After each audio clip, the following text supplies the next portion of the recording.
Estamos aqui novamente com o nosso estudo do Livro dos Espíritos, não é? Hoje nós estamos na pergunta 297, na página 145. É o capítulo 6, Vida Espírita, item 7, Relações Simpáticas e Antipáticas dos Espíritos. Hoje nós vamos falar sobre metades eternas, né? As almas gêmeas. Será que o Espiritismo, como é que o Espiritismo vê almas gêmeas, não é? Vamos fazer a nossa prece inicial. Ó Deus Pai Eterno, amado Mestre Jesus, espiritual academia que nos dirige, nosso mentor, nosso irmão Abdu, pedimos nesse momento o amparo, a intuição, para que possamos trazer o esclarecimento desses ensinamentos à luz da doutrina espírita.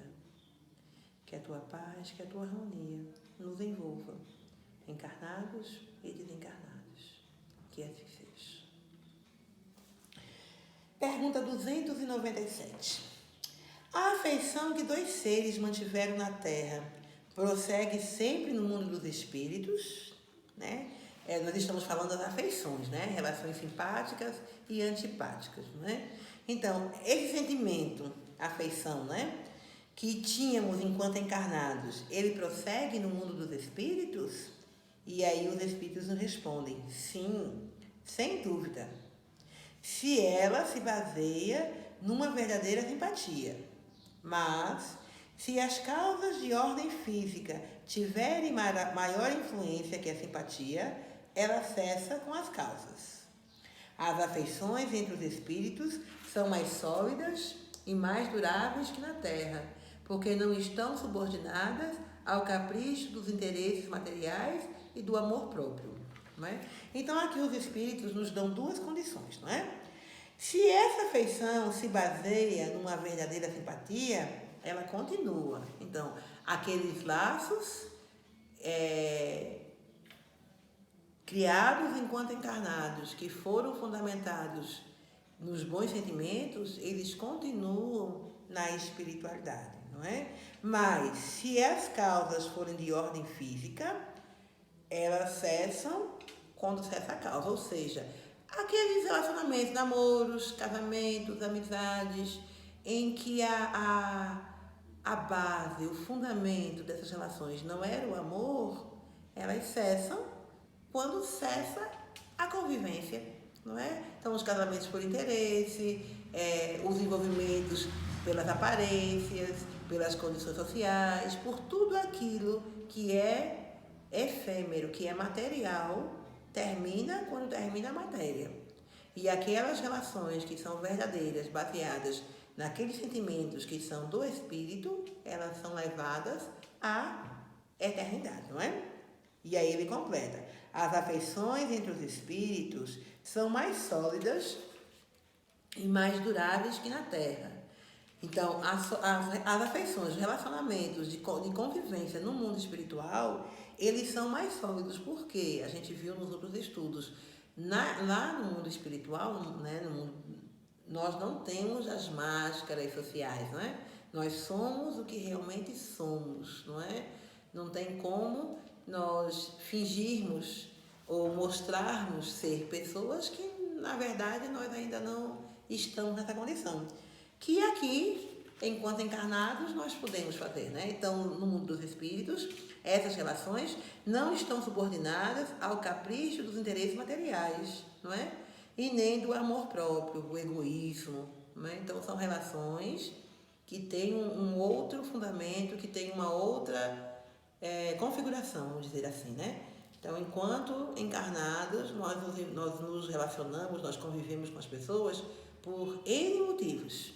E nem sempre são os melhores motivos, né? Nem sempre esses relacionamentos são fundamentados em vivências evangélicas, não é? Já no mundo espiritual, isso não é possível. Nós tem a lei da afinidade e lá nós convivemos dentro daquilo que nós estamos prontos, né? Dentro dos nossos sentimentos afins, né? Os semelhantes realmente se atraem na espiritualidade, ok? E ainda dentro desse assunto, na 298, Kardec pergunta: as almas que se devem unir estão predestinadas a essa união? Gosto muito dessa pergunta. Nós estamos predestinados, não é? Então, as almas que se devem unir estão predestinadas a essa união desde a sua origem? E cada um de nós tem, em alguma parte do universo, a sua metade, a qual algum dia se unirá fatalmente? E aí, né, as almas gêmeas, tem tanta música falando sobre isso, né? Kardec está perguntando isso, se as almas são predestinadas, não é? Se a gente tem aquele amor eterno, aquele amor de novela, não é? E a gente vai encontrar, e da última expressão assim, fatalmente, não é? O destino vai nos unir, não é? E aí os espíritos são categóricos. Não. Não existe união particular e fatal entre duas almas. Essa resposta, ela é assim, bem lógica, não é? Não existe união particular, não é? Não existe, é um mito, né? Um mito criado pela ficção científica, acho, ou pelas escolas românticas nos primórdios, né? A união existe entre os espíritos, mas em graus diferentes, segundo a ordem que ocupam e a perfeição que adquirem. Quanto mais perfeitos, mais unidos. Da discórdia nascem todos os males humanos, da concórdia resulta a felicidade completa. Então, vamos ver por que não existe essa união particular e fatal, não é? Aquilo que é predestinado. Predestinado é uma ação que você não tem como fugir, não é? É acreditar em destino. Você foi predestinado e vai precisar viver. A gente sabe que há muitos anos atrás, e algumas culturas ainda têm isso, né? Os casamentos arranjados. Antes da criança nascer, já se resolve que aquela mulher vai casar com aquele homem e está tudo certo. Mas isso é uma cultura material daqui. O que é que os espíritos dizem na pergunta anterior, né? Se as causas das uniões, das afeições são de ordem física, as relações de simpatia cessam com as causas. Então, esses casamentos existem? Existem, mas eles não são afeições verdadeiras, né? Existem interesses materiais por trás, não é? Ou do amor próprio, né? Quando a gente se prepara para encarnar, existe uma programação reencarnatória. Nessa programação reencarnatória, um projeto de vida, vamos dizer assim, né, é elaborado. E ali a gente, dentro do que nós precisamos aprender enquanto espíritos imortais, nos propomos algumas condições. Por exemplo, se vou casar, se não vou casar, se vou ter filhos, se não vou ter filhos. E como serão as minhas relações enquanto encarnadas, elas são preparadas no mundo espiritual, não é? E elas precisam existir para a minha evolução, entendeu? Mas é uma preparação. Quantos de nós, depois de encarnados, lembremos, passamos pelo véu do esquecimento e a gente diz assim, eu não pedi isso, eu não mereço isso. E aí a gente vai esquecendo que temos compromissos reencarnatórios e vai evitando passar por determinadas situações. Então, se eu preciso passar por isso ou por aquilo, vamos usar essa expressão, preciso passar, né? Na verdade, é um compromisso, não é um compromisso evolutivo, que eu me comprometi a vivenciar uma situação e aqui eu mudo de ideia. Não, eu não quero casar, eu não quero ter filhos, eu não quero viver nada disso, né? Estou vendo que os casamentos não são bons e eu não quero isso para mim. Se eu fosse predestinada, eu poderia fazer essa escolha? Não. E aí eu não teria livre-arbítrio. Então, livre-arbítrio é uma lei de Deus.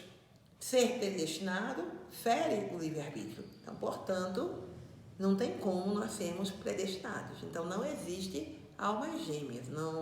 Em nenhum lugar do universo vai ter aquele ser ali me esperando.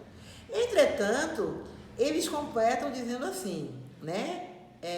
A união existe entre os espíritos, mas em graus diferentes, segundo a ordem que ocupam e a perfeição que adquirem. Quanto mais perfeitos, mais unidos. Então, aquelas relações, aqueles laços que a gente vai construindo de encarnação a encarnação, que a gente vai se fortalecendo no respeito, no amor, na admiração, na fraternidade, eles são levados para muitas e muitas existências, não é? Mas não porque são almas gêmeas, e sim porque há essa afinidade, esse compromisso de ajuda mútua, não é? Assim como nos processos obsessivos, quando a gente não compreende que a obsessão é uma oportunidade de transformação e continua com a mesma vivência, vamos estar ali de encarnações a encarnações, ou sendo obsessores ou sendo obsediados, né? Tanto de um lado como do outro. Mas é alma gêmea? Não. Isso é conquista ou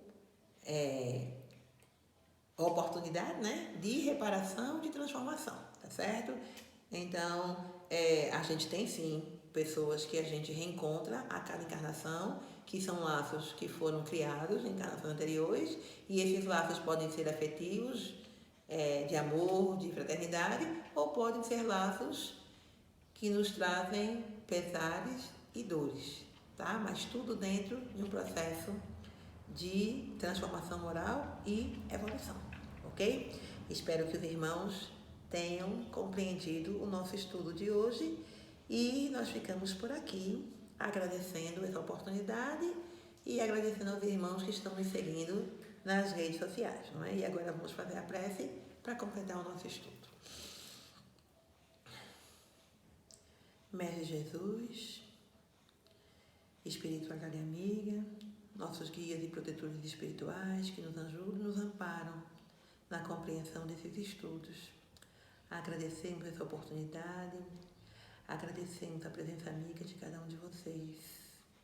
Agradecemos também as provas e expiações das quais estamos passando, por sabermos que são oportunidades que temos dadas por Deus para nossa transformação moral. Que o Mestre Jesus nos ampare, nos envolva em muito amor, em muita harmonia, e que essa energia envolva a cada um dos irmãos, encarnados e desencarnados, que nos acompanhem. Que assim seja.